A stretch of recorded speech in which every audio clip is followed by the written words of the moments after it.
Hello students, how are you all? I hope you all are happy and healthy at home. I am Sonia Sharma, your assistant teacher. Today I am going to teach you the very first chapter of civics from your book, chapter number 23, the Constitution and the need for laws. So open your book and pay attention. I will summarize this lesson. First of all any organise social life need certain rules and regulations.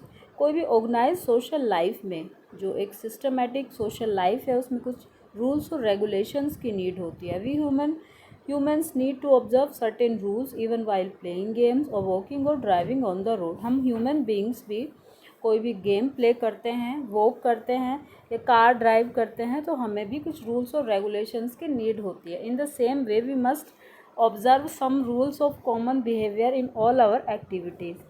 इस तरह से हम ये observe करते हैं कि हमारे common behaviour में भी कुछ रूल्स रेगुलेशंस, हमारी एक्टिविटी में भी कुछ रूल्स और रेगुलेशंस होते हैं. उसी तरह से कंट्री को भी गवर्न करने के लिए कुछ नीड होती है रूल्स और रेगुलेशंस की. उन सर्टेन सेट ऑफ रूल्स और रेगुलेशंस को हम कॉन्स्टिट्यूशन कहते हैं, जिससे कोई भी कंट्री की गवर्नमेंट गवर्न करती है. So first of all I will explain what is constitution. A constitution is a set of laws and rules as per which a country is govern. Constitution क्या है? Constitution is a set of laws, कुछ नियमों, कुछ rules का एक collection है, एक संग्रह है जिसके द्वारा कोई भी कंट्री गवर्न करती है. It is a framework which decide the composition and functions of a government. ये एक तरह से फ्रेमवर्क है जिसके द्वारा डिसाइड होता है किसी भी गवर्नमेंट का कंपोजिशन और उसका फंक्शन, कि किस तरह से गवर्नमेंट को अपना काम करना है उस कंट्री को गवर्न करने के लिए. The constitution of India lays down The Constitution of India lays down our national goals like democracy, socialism, secularism, liberty, equality, fraternity, etc.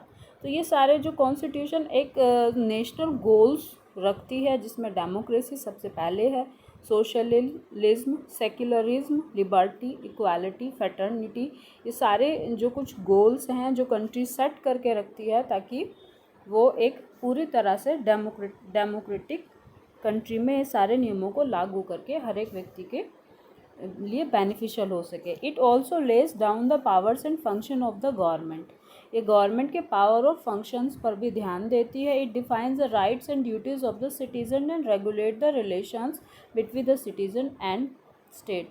ये जिस तरह से गवर्नमेंट की फंक्शनिंग में महत्वपूर्ण है कि गवर्नमेंट की किस तरह के वर्क करने हैं, उसी तरह से कॉन्स्टिट्यूशन एक सिटीज़न के रूल्स और रेगुलेशन, उसकी ड्यूटी, सिटीजन्स को क्या राइट मिले हैं और क्या उसके ड्यूटीज़ हैं टुवर्ड द कंट्री, ये सारी चीज़ें डिसाइड करती है.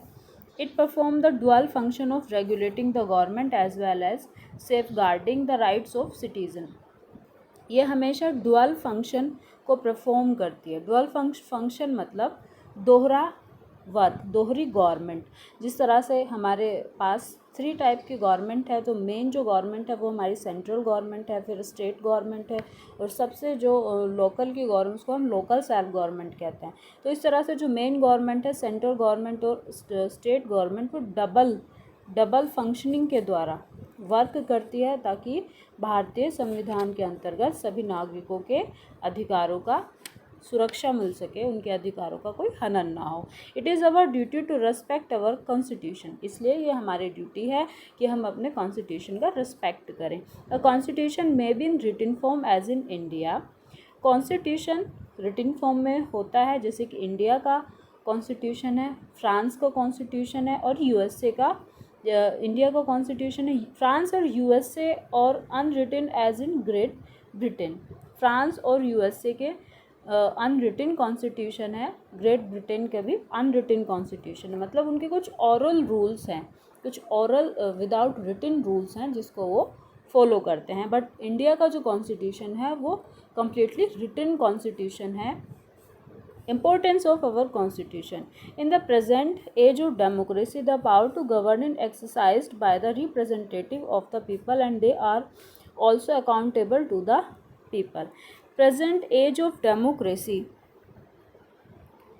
In the present age of democracy, इस समय डेमोक्रेसी में जो पावर है गवर्न करने की, वो कम्प्लीटली डिपेंड करती है representatives of the people, people के रिप्रेजेंटेटिव्स में। और पीपल के रिप्रेजेंटेटिव्स कौन हैं? वही लोग जिनको हम वोट देके गवर्नमेंट के पार्ट के रूप में सेलेक्ट करते हैं, जिन्हें हम खुद कॉमन पीपल वोट करके, वोटिंग राइट का यूज़ करके उनको सेलेक्ट करते हैं। People and they are also accountable to the people, इसलिए जब लोग उनको सेलेक्ट करते हैं तो इसलिए वो लोगों के लिए भी अकाउंटेबल होते हैं, जवाबदेह होते हैं। और thus they can not be allowed to exercise the power according to their sweet will, इसलिए वो कभी भी गवर्नमेंट में कोई भी ऐसा कार्य नहीं कर सकते जो खुद के उनके इच्छा के अनुरूप हो, कम्प्लीटली उनके फ़ायदे के लिए हो। इसलिए उन्हें अगर गवर्नमेंट का अंग वो बन गए हैं तो उन्हें हमेशा पीपल का ख्याल रख के कोई भी वर्क करना होता है। They are bound by certain principles, क्योंकि वो कुछ प्रिंसिपल्स से बॉन्ड होते हैं, कुछ सिद्धांतों से बंधे हुए होते हैं। The state is an association of associations, state क्या है? स्टेट एक बहुत एसोसिएशन है जिसमें बहुत सारे एसोसिएशन का एक पार्ट है।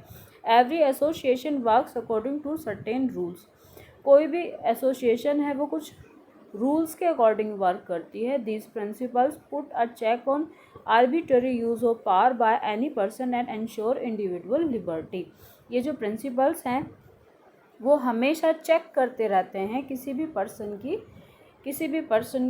की गवर्नमेंट में जो पावर है कि कहीं वो अपने अधिकारों का दुरुपयोग तो नहीं कर रहा, और एंश्योर करता रहता है इंडिविजुअल लिबर्टी, कि वहाँ पर किसी पर्सन व्यक्तिगत लिबर्टी ना हो, किसी व्यक्ति की वो अपनी खुद की लिबर्टी से कोई कानून को लागू ना कर रहा हो।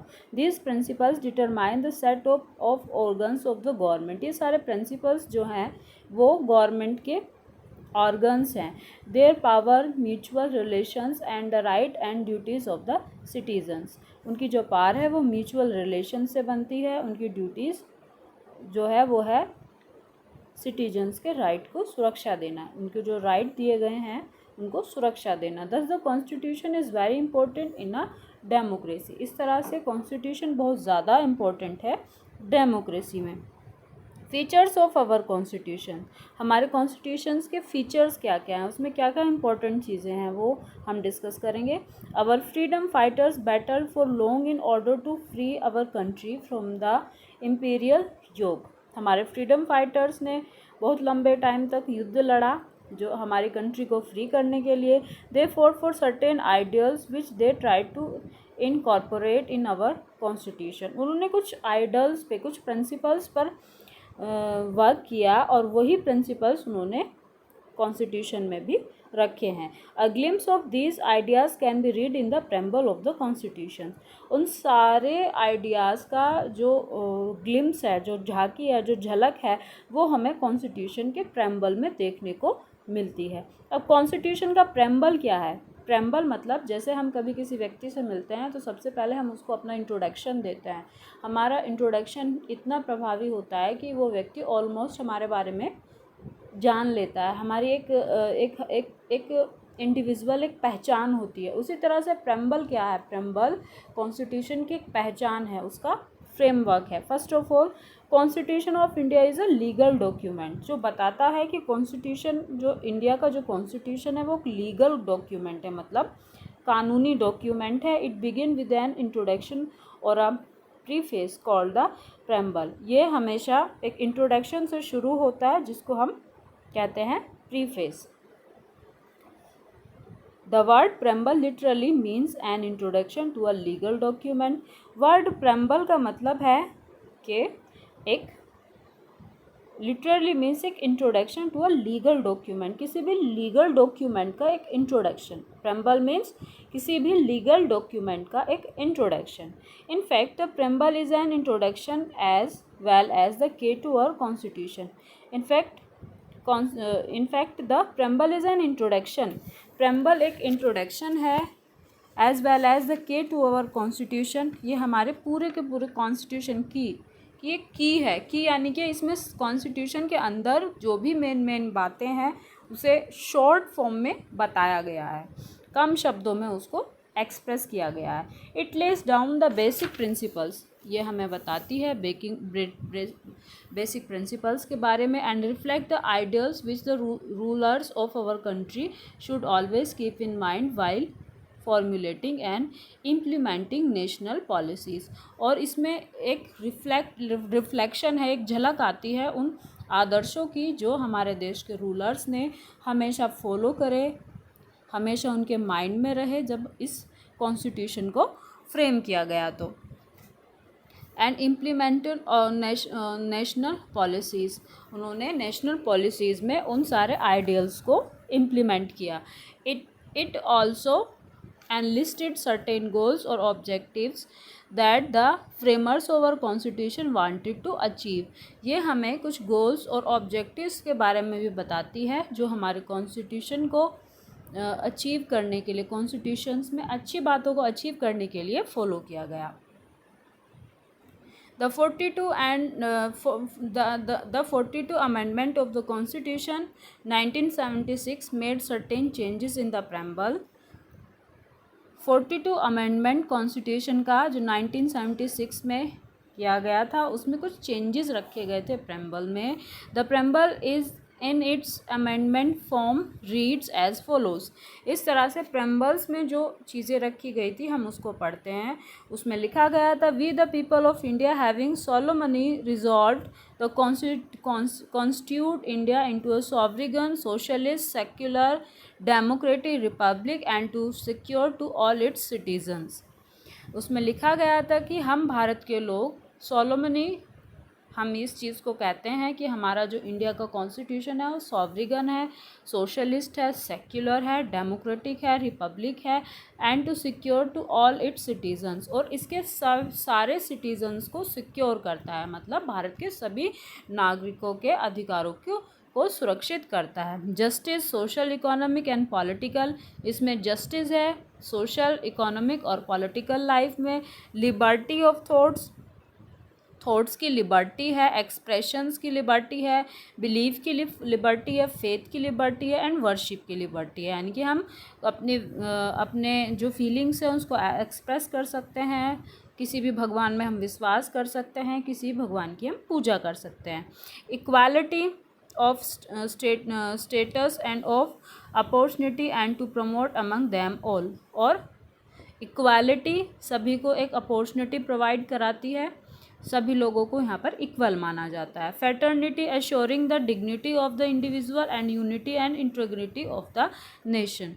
फैटर्निटी एश्योर करती है कि हर एक व्यक्ति की अपनी एक डिग्निटी है, उसका खुद का एक रिस्पेक्ट है जो यूनिटी और इंटीग्रिटी में, यानी कि ये पूरा देश अलग अलग होते हुए भी, यानी कि धर्म जाति और हर टाइप की चीज़ों में अलग होते हुए भी एक यूनियन है, एक यूनिटी है इसके अंदर। In our constituent assembly this 26 day of November 1949 do hereby adopt enact and give to ourself this constitution. तो इस तरह से कॉन्स्टिट्यूंट असेंबली में 26 डे ऑफ नवंबर 1949 में ये अडॉप्ट किया गया था कि हम ये भारतवासी इस कॉन्स्टिट्यूशन को अपने कॉन्स्टिट्यूशन के रूप में इसे खुद से अडॉप्ट करते हैं। The preamble reflect the true spirit of the constitution. Preamble हमें कॉन्स्टिट्यूशन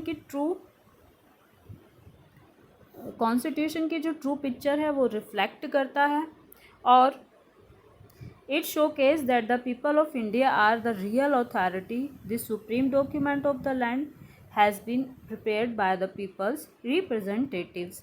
इस तरह से वो हमें बताता है कि ये जो प्रेम्बल है वो हमारी आत्मा है, कॉन्स्टिट्यूशन की आत्मा है। प्रेम्बल इतना इम्पॉर्टेंट है कि खुद उसमें पूरा कॉन्स्टिट्यूशन समाहित है।